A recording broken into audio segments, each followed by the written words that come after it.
Olá pessoal, vamos falar sobre o informativo 969 do Supremo Tribunal Federal. Informativo esse que reúne julgados do dia 9 de março ao dia 13.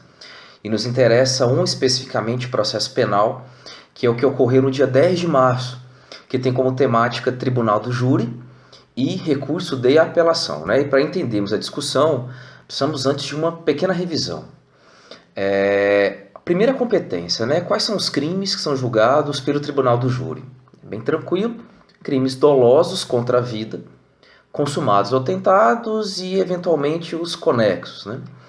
Os crimes dolosos contra a vida, consumados ou tentados, Código Penal, 4 crimes: homicídio, participação em suicídio, infanticídio e aborto. Bom, o procedimento do júri é um procedimento especial, porque ele tem regras específicas para esse tipo de processo. Então, várias regras específicas, de forma ampla, e a principal é que o procedimento do júri é um procedimento bifásico. É um procedimento que tem 2 fases, é um procedimento escalonado. Na primeira fase do procedimento do júri, será verificada a materialidade do fato, ou seja, se realmente houve um crime doloso contra a vida, e no segundo momento, indícios suficientes, ou seja, probabilidade que foi o réu, que foi o acusado. Ou seja, indícios suficientes de autoria e participação.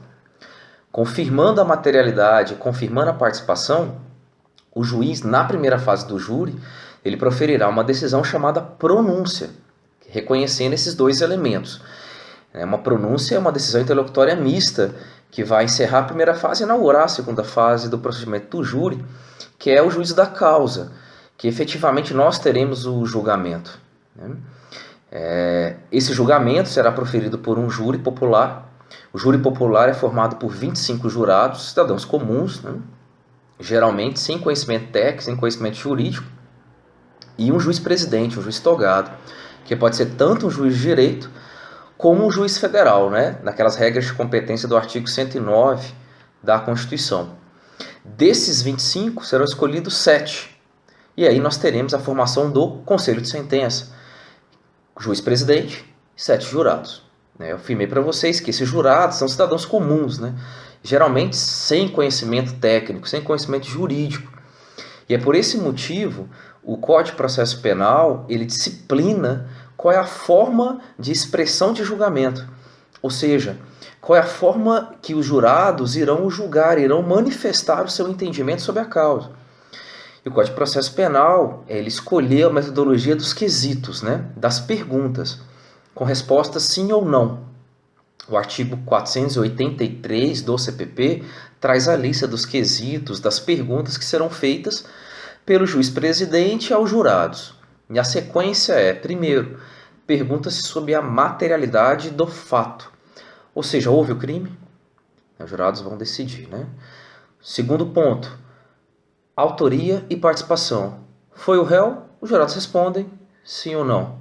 E aí vem um terceiro quesito, um quesito central aqui. O juiz-presidente perguntará para os jurados se eles resolvem absolver o réu.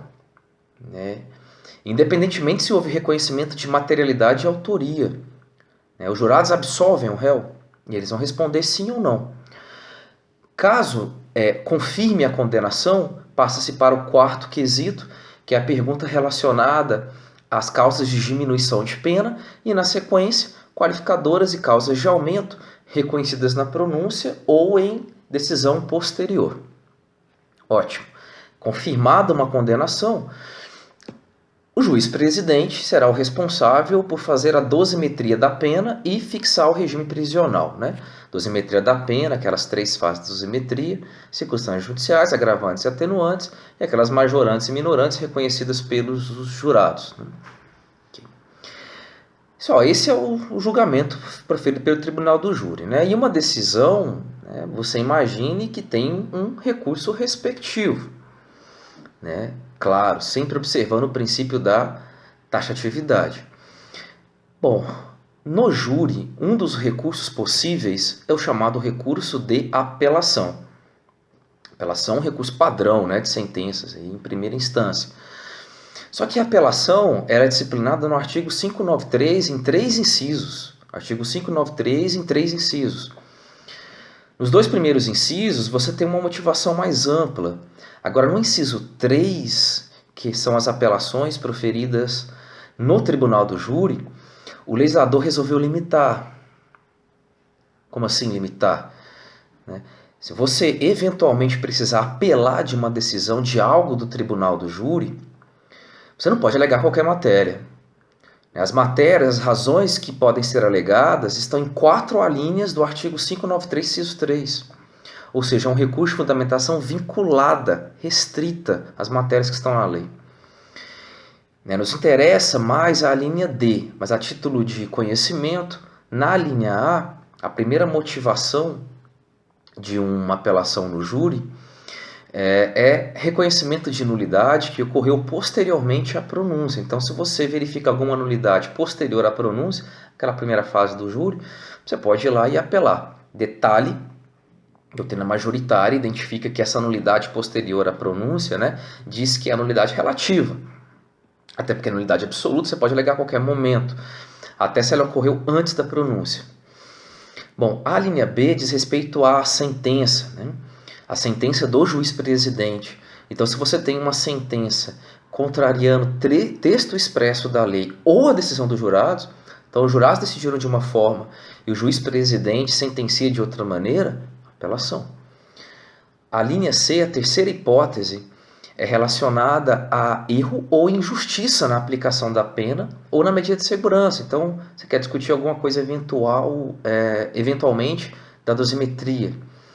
E aí nós temos a quarta hipótese, que é a mais importante para nós nesse debate.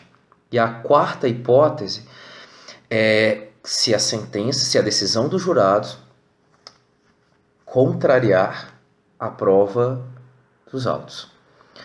Ou seja, você analisa os autos processuais, verifica que há provas contundentes contra ou a favor do réu, e os jurados decidem de outra maneira.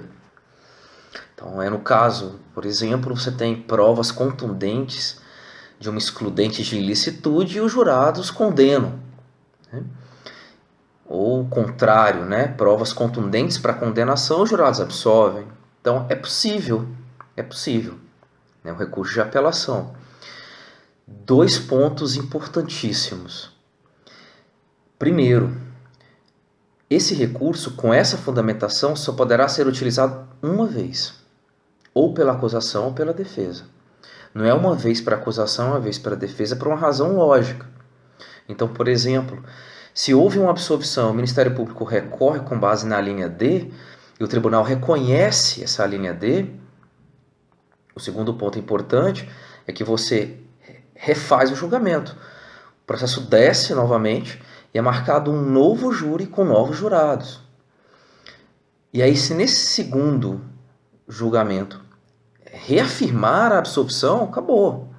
Não é possível mais utilizar esse recurso. Ou se ocorrer uma condenação, também não pode ser mais utilizado esse recurso. Ele só pode ser utilizado uma vez e a consequência, caso haja provimento, é um novo júri. A marcação de um novo júri com novos jurados. Pois bem, feita essa revisão, qual o tema desse vídeo? O tema central desse vídeo. É uma discussão que se tem sobre legitimidade e mesmo interesse recursal. Como assim? Quem pode utilizar esse recurso do artigo 593, inciso 3, a linha D? Só a acusação? Só a defesa? Ou tanto a acusação quanto a defesa? Preste bem atenção no debate. O STJ, num habeas corpus de número 350.895, houve aí uma divergência entre os ministros, e aí a gente pode identificar essa divergência em 3 correntes. A primeira corrente defende que os jurados, ao absolverem o réu, o acusado, ele não pode extrapolar os limites legais. Como assim? É necessário um mínimo de lógica numa absolvição. Uma lógica jurídica, como por exemplo nas hipóteses do 386, a tipicidade, alguma excludente. mesmo falta de provas, você não pode absolver, segundo essa primeira corrente, um réu, um acusado, porque ficou com pena, né? Porque ficou com dó. Acha que o indivíduo merece uma segunda chance. E aí, por esse motivo, caso o Ministério Público identifique que não há fundamento legal numa absolvição, aí ele poderia recorrer. Então, o 593, inciso 3, a linha D, é tanto para a primeira corrente, é para acusação e para defesa. Agora, existe uma segunda corrente que diz que a decisão dos jurados é uma decisão soberana e é desnecessária motivação. Vota-se sim ou não. E aí, por esse motivo, se houve absolvição, não importa se havia provas para uma condenação. Os jurados quiseram absolver e ponto final. E assim, só quem poderia usar esse recurso seria a defesa, se tivesse uma condenação contrária à prova dos autos. E aí vem uma terceira corrente. Essa terceira corrente, já adianto, é a corrente majoritária no STJ, né? Sexta turma do STJ. Ela mescla as duas. Então, primeiro ela diz que os jurados são soberanos, né? Então, não precisa de motivação, vota-se sim ou não. Os jurados podem absolver intimamente, né? Por razões metajurídicas. Eu não preciso explicar. Só que mesmo assim, caberia ao Ministério Público utilização do artigo 593, inciso 3, a linha D, desde que demonstre matéria fática probatória.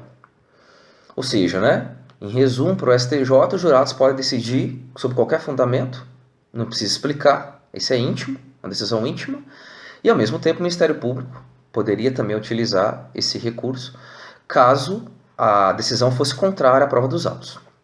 Pois bem, o que o informativo 969 do Supremo Tribunal Federal trouxe para nós? Imagine a seguinte hipótese. O indivíduo foi denunciado, né, foi réu de uma ação penal, acusado de homicídio qualificado, artigo 121, parágrafo 2º, e a qualificadora é do motivo torpe, né, motivo repugnante. E aí, lá no final da segunda fase do júri, os jurados, primeiro quesito, materialidade, sim, houve o fato delituoso. Segundo requisito, sim, foi o réu. Terceiro quesito, absolvo. Reconheceu que houve o crime, reconheceu que foi o réu, e mesmo assim quiseram absolver. Ministério Público, na visão do Ministério Público, havia provas para condenação. E aí interpuseram o artigo 593, inciso 3, a linha D. A apelação do 593, inciso 3, a linha D. Bom, o caso foi subindo e chegou no Supremo Tribunal Federal. E o que é mais interessante que eu trago para vocês é o argumento da defesa. Veja, vocês devem lembrar que eu comentei no meu comentário que caso esse recurso, né, seja provido, será remarcado, será feito um outro julgamento. Esse recurso só pode ser usado uma vez. A defesa utilizou como fundamento o seguinte: a marcação de um segundo julgamento fere o princípio do non bis in idem. Fere o princípio do non bis in idem. O que é isso? Uma das vertentes, né, do non bis in idem é que uma pessoa não poderá ser julgada duas vezes pelo mesmo fato. Ainda mais se ela tiver sido absolvida. Então, caso desse provimento ao recurso do Ministério Público, você estaria violando regras de direito internacional, por exemplo. Regras de direitos humanos internacional. O que o Supremo Tribunal Federal decidiu a sua primeira turma? Equivocado esse pensamento da defesa. Como assim? Um segundo julgamento, na verdade, não viola o princípio do non bis in idem. Esse segundo julgamento é pleno, é absoluto sobre o primeiro.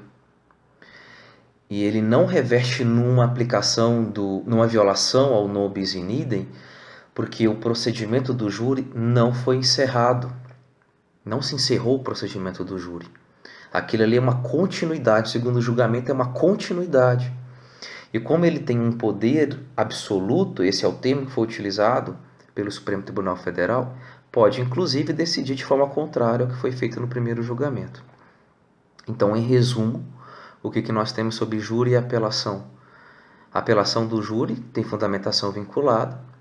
Os jurados, eles podem decidir através de argumentos metajurídicos, podem absolver mesmo reconhecendo a materialidade e a autoria.